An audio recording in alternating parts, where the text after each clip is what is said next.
Comment démarrer une activité en ligne qui rapporte 300 € par jour au bout d'une semaine, sans capital et sans idée de départ? C'est la vidéo d'aujourd'hui. Dans cette vidéo, vous allez voir 7 points simples qui vont vous permettre de démarrer une activité simple en ligne. N'hésitez pas à vous abonner, à liker, donc là, je sais pas trop, je suis nouveau, mais voilà, liker, commenter, partager, ça fait plaisir. En tout cas, vous pouvez mettre un petit commentaire en dessous. En disant qu'est-ce que vous faites comme business, en disant quels étaient vos problèmes, quels sont actuellement vos problèmes, comment vous avez commencé, qui vous êtes, ça pourra aider beaucoup de personnes et je vous en remercie d'avance. C'est vrai que la majorité des gens vont vous dire qu'il faut énormément de capital pour se lancer, il faut faire des grosses études de marché, etc. Moi, mon but, ça va être de vous expliquer tout ça simplement et de casser un peu cette barrière. Parce que je connais beaucoup de personnes, beaucoup de talents, des gens qui ont des idées, que vous soyez une femme ou un homme, âgés ou jeunes, des gens qui ont des idées qui sont exceptionnelles mais qui ne savent pas par où commencer. Et le but de cette vidéo, ça va être vraiment ça, de vous montrer du point A au point Z comment faire simplement et rapidement. Donc cette vidéo elle va être adaptée à plusieurs types de business, e-commerce, dropshipping, vente d'infoproduits, de la prestation aussi de services, donc que vous fassiez des ongles ou peu importe, avec une présence en ligne. Donc le premier jour, le but ça va être de trouver une idée de business. Ok ? Si vous l'avez déjà, c'est parfait, mais le but, voilà, ça va être de trouver un business. Donc moi, en fait, si vous n'avez pas forcément d'idée encore, je vous recommande deux choses. La première chose, ça va être de faire une liste d'avantages et d'inconvénients de chacun des business auxquels vous pensez. Okay, donc ça peut être 4, 5 business et faire une liste simple d'avantages et d'inconvénients. Ça va déjà vous tracer le chemin. Ensuite, vous pouvez faire un lien entre vos intérêts et vos capacités. Je vous donne un exemple. Vos intérêts, ça va être lire, faire du vélo, écouter de la musique. Et vos capacités, ça va être web marketing, création de produits, copywriting, ça peut être cuisine, etc. Et en fait, les mixer tout simplement. Le but, c'est tout simplement de créer des combinaisons entre là où vous êtes bon et là où vous aimez faire les choses, tout simplement. Pour que quand vous allez développer votre business, vous n'allez pas forcément avoir de contraintes et voir que du mauvais dans le business. Exemple, vous aimez les mathématiques et vous aimez aider les gens. C'est simple, le business, ça va être donner des cours à des personnes qui veulent passer, par exemple, le bac cette année. Donc, votre cible, tous les gens qui sont en terminale, et votre but, ça va être tout simplement de leur donner des cours en ligne. Ou vous êtes intéressé par le web design et vous aimez la musique. Donc, c'est simple, vous allez créer des sites pour les entreprises musicales. Ou encore une fois, vous adorez le sport et vous aimez manger. Je sais qu'il y a beaucoup de personnes qui sont dans ce cas-là. C'est simple, vous allez tout simplement créer des recettes pour les sportifs et essayer de vendre tout ça. Ensuite, le but, c'est de prendre votre liste et de voir ce qui serait le plus populaire à travers les réseaux sociaux, à travers votre entourage. Et vous allez faire une toute petite, mais vraiment une toute petite étude de marché. Donc, vous allez sur Google, vous passez, je sais pas, 2 heures, 3 heures à regarder un peu ce qui se passe sur votre thématique. Si vous voulez créer des sites web sur de la musique, vous allez voir par exemple dans votre ville, qu'est-ce qui se passe. Est-ce qu'il y a beaucoup d'entreprises qui font de la musique, qui vendent des guitares, etc. pour sonder un peu, pour sonder tout simplement la demande. Pour les mathématiques, comme on disait tout à l'heure, c'est simple. Vous allez voir qu'en 2019-2020, il va y avoir, 15 millions d'étudiants qui vont passer le bac. Donc, vous avez un potentiel de 15 millions de personnes. Et vous essayez tout simplement de considérer à votre niveau combien ça pourrait coûter de créer un projet comme ça. En soi, vendre des cours en ligne, il n'y a pas forcément beaucoup de budget parce que c'est vos connaissances. Donc, ce qui va vous coûter, ça va être le temps que vous allez prendre par rapport à ça. Si vous avez une idée qui vous paraît chère et une autre plus accessible, focalisez vers l'idée qui est plus accessible forcément. Et c'est pareil pour la complexité. Demain, si vous voulez créer un business dans la chimie ou versus si vous voulez créer un business dans le sport, focalisez plus pour le sport, je pense, parce que c'est plus simple et la chimie va vous demander peut-être d'étudier la régulation française, etc., contrairement au sport. Le but, c'est pas de trouver l'idée du siècle. Bien sûr, si vous avez une idée de fou, ça va être magnifique, mais le but, c'est tout simplement de se lancer, de comprendre un peu le mécanisme, etc. pour ensuite améliorer. Rien ne vous empêche dans 1 mois, 2 mois, 3 mois ou 1 an de changer de business. Nous, c'est simple. Depuis 1 an et demi, on a notre entreprise qui tourne.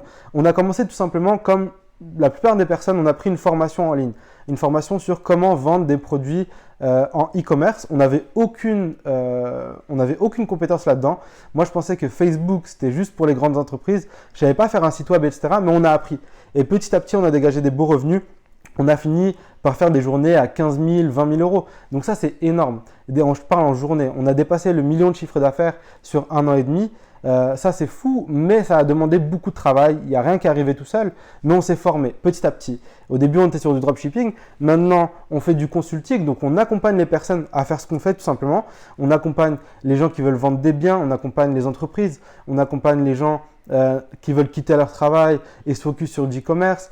On accompagne des startups. Plein de choses en fait en ligne. Okay, donc les réseaux sociaux, les stratégies marketing, le branding, la recherche de produits, tout ça c'est ce qu'on fait maintenant. Et petit à petit en fait on se développe. Le deuxième jour en fait le but c'est de clarifier le business plan. Bien sûr ça peut faire peur, business plan etc. Un business plan c'est simple, ça peut être une page comme ça peut être 100 pages. Nous en fait le but c'est de rester simple, ok, très très simple. Le plus important ça va être qu'est-ce que vos business va offrir, qui sera intéressé par votre produit, quel sera le plus gros avantage pour votre produit ou votre service pour votre client, quel sera le prix, et bien sûr ça vous pouvez le modifier plus tard, et comment vous allez délivrer votre client. Ça en fait c'est les éléments essentiels auxquels je pense quand je veux démarrer un business. Donc on prend l'exemple des cours de mathématiques. Qu'est-ce que votre business va offrir? Des cours de mathématiques. Qui sera intéressé par votre produit? Principalement, la cible, ça va être les élèves qui vont passer le bac, donc les élèves de terminale. Quel sera en fait l'avantage de votre produit ou de votre service pour vos clients? Sur des cours de mathématiques, ça va être un accompagnement quotidien et un groupe d'entraide. Quel sera le prix? Ça va être 100 € par mois. Okay, pour 100 € par mois, la personne elle pourra avoir accès à des cours de mathématiques quotidiens déjà enregistrés pour chaque thématique de l'année et un groupe d'entraide sur Facebook ou sur Telegram ou peu importe. Et comment vous allez délivrer ces cours aux personnes? Ça peut être en live sur Skype ou sur Zoom ou ça peut être des cours qui sont déjà enregistrés que vous allez tout simplement envoyer quand la personne aura payé. Et je sais qu'il y a beaucoup de femmes qui vont regarder cette vidéo et des femmes qui sont intéressées pour travailler à la maison parce qu'elles viennent d'avoir un enfant ou elles vont en avoir un, parce que la situation professionnelle n'est pas forcément adaptée et ça se comprend. Le but, ça va être de créer tout simplement un produit ou de faire ce que vous savez faire. Si vous êtes vraiment forte par rapport à la cuisine, commencez une chaîne YouTube ou commencez à faire un blog et vous allez tout simplement créer du contenu, avoir une audience avec Facebook, avec Instagram, publier vos recettes, etc. Et petit à petit, vous allez avoir des gens qui seront intéressés par ce que vous faisiez. Et vous allez pouvoir créer un e-book, par exemple, que vous allez vendre à 15 ou 20 € avec vos top 10 recettes.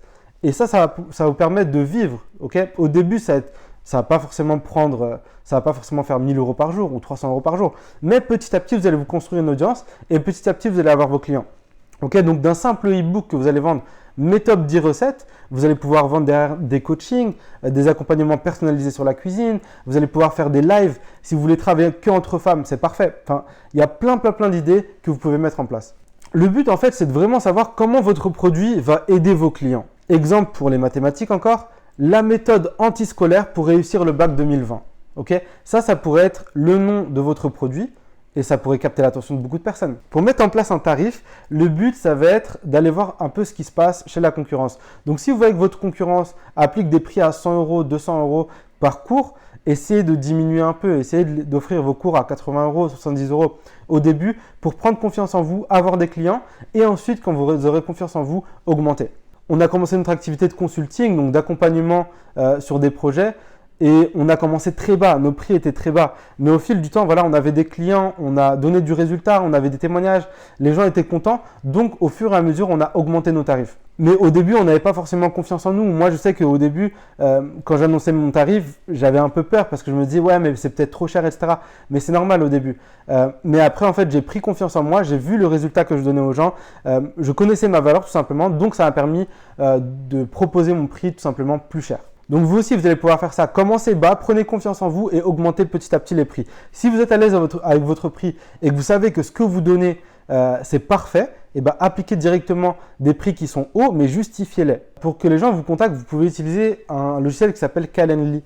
Okay, ça va être un agenda en fait où vous allez renseigner vos horaires. Les gens pourront aller sur cet agenda-là, prendre un rendez-vous et vous aurez par exemple un appel avec les parents des élèves par exemple. Et pour effectuer vos prestations, vous pouvez utiliser, comme je vous l'ai dit, Zoom ou Skype. Okay, donc ça va vous permettre tout simplement de faire des partages d'écran, d'envoyer des documents, de chatter en ligne directement. Ça, c'est des outils gratuits qui vont permettre de faire les choses très professionnellement. Voilà. Ensuite, le but, c'est tout simplement de commencer à contacter les personnes et de commencer à expliquer ce que vous faites. Donc, vous pouvez informer votre copain, vous pouvez informer informer votre parent, votre mari, votre tante, peu importe. Le but, c'est tout simplement que vous preniez l'habitude d'expliquer votre produit, d'expliquer votre service pour être confortable et pour, encore une fois, avoir confiance en vous. Juste, attention, petite parenthèse, écoutez pas forcément les avis que les gens vont vous donner. Je sais que les parents, les amis, proches, etc. sont très protecteurs, pardon. Donc, faites attention à ce qu'ils peuvent vous dire, ça peut vous blesser ou vous décourager. Le but, c'est juste de leur informer, pas de leur vendre, ok? Et bien sûr, tout le monde ne sera pas d'accord avec ce que vous faites. Donc, essayez de faire la méthode tout simplement et allez au bout. Dans l'exemple des maths, c'est simple. Moi, si demain, je vais faire des cours de mathématiques, je vais le dire à ma mère. Et ma mère, je sais qu'elle a des amis qui ont des enfants tout simplement qui vont passer le bac. Donc, elle va leur expliquer quand elle va prendre un thé ou peu importe, elle va leur expliquer ce que je fais. Et ça va me permettre de trouver mes premiers clients simplement. Le jour 3, le but, ça va être de réfléchir à votre branding. Le branding, qu'est-ce que c'est? Ça va être votre image de marque, votre logo, vos couleurs, votre site. Tout ça, en fait, ça va être le jour 3. Ça peut être la partie la plus marrante, la plus drôle ou la partie la plus galère. Donc, vous pouvez analyser les couleurs. Bien sûr, il y a une psychologie des couleurs. Je vais vous mettre le lien en dessous, mais vous allez voir que les couleurs sur un site, sur une activité, c'est très, très important. Si je prends l'exemple de la France, si vous vendez vos produits ou vos services en France, on a des couleurs comme le bleu en général, c'est signe de liberté, etc. Ça n'aura pas forcément la même connotation ou le même sens dans un autre pays. Si vous vendez par exemple en Chine ou aux États-Unis, peut-être que le bleu aura une autre signification. La typographie, pareil, ça va être en fait l'écriture qu'il y aura sur votre site. Si vous prenez Times New Roman, ça va être plus pour des entreprises comme les mathématiques par exemple. Ce sera parfait parce que ça reste dans le sérieux. Si vous voulez être plus fun, vous allez prendre des écritures qui sont un peu arrondies, etc. Pour créer des logos, moi je vous recommande un site qui s'appelle Canva. Okay, donc vous pouvez créer un logo facilement. Vous pouvez aller voir sur YouTube des tutos comment créer un logo, etc. Super simple. Avec Canva, vous allez pouvoir le faire. Si vous voulez faire un logo, vous avez des sites comme 5euros.com, comme Fiverr. C'est des sites de services en ligne qui sont très peu chers. Vous allez pouvoir demander à des gens, que ce soit au Bangladesh, au Pakistan, à Madagascar ou quoi, qui vont vous faire votre logo. Okay, donc ça, c'est des outils qui sont parfaits. Moi, j'utilise parfois pour faire des vidéos, pour faire des logos, etc. Ça me fait gagner du temps. Donc, vous pouvez les utiliser.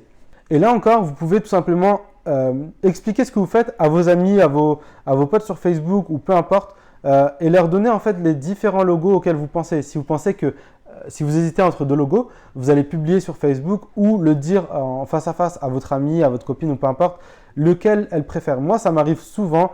Je demande à ma femme, je demande à mes amis, qu'est-ce qu'ils préfèrent, que ce soit des noms de marque, que ce soit des logos, etc. Qu'est-ce que vous préférez et qu'est-ce qui sonne le mieux, okay? Ça me permet de prendre du recul parce que quand on est à fond dedans, on se dit ça, c'est parfait, mais il faut prendre du recul. Les gens auront un regard extérieur et pourront mieux vous guider.